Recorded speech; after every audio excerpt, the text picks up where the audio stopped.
Well, what's your vision for 2012? My vision, I tend to take a very optimistic approach. I would say that I've been lucky enough to be surrounded with several people who are very positive-minded, very loving, and really are embracing this idea of unconditional love.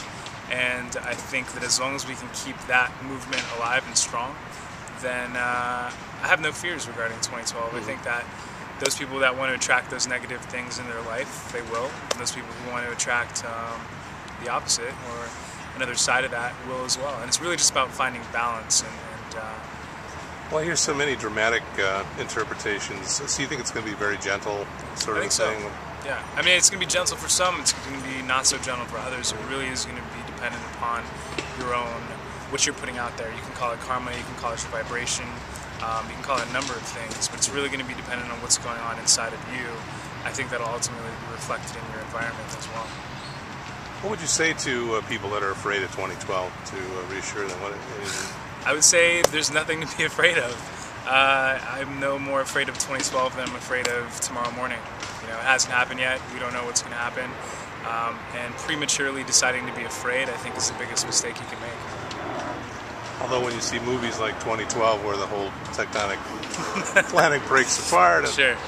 they're flying through Las Vegas underneath the skyscrapers. You know, it's easy to images, exactly. It's easy to be afraid when you're being exposed to these images that are going to inspire that. So it's really just about, for myself, of being a filmmaker, is getting together with other people who are creative-minded, who want to show a different set of propaganda, I guess you could say.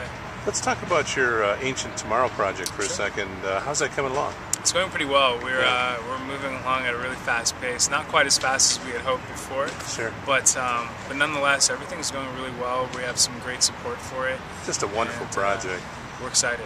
We're really excited. We really think that it's going to open a lot of eyes. Sum it up for the audience in a nutshell. What is Ancient Tomorrow? So essentially, we're going to be taking several young scientists around the world to ancient sacred sites, places like Machu Picchu, the pyramids, and looking for lost eco-friendly technology. We're basically just trying to prove that there was a civilization that existed before the Egyptians, before the Incas, before the Mayans, and that they were onto something big. And we can definitely take what we learned from those sites and implement them into modern society.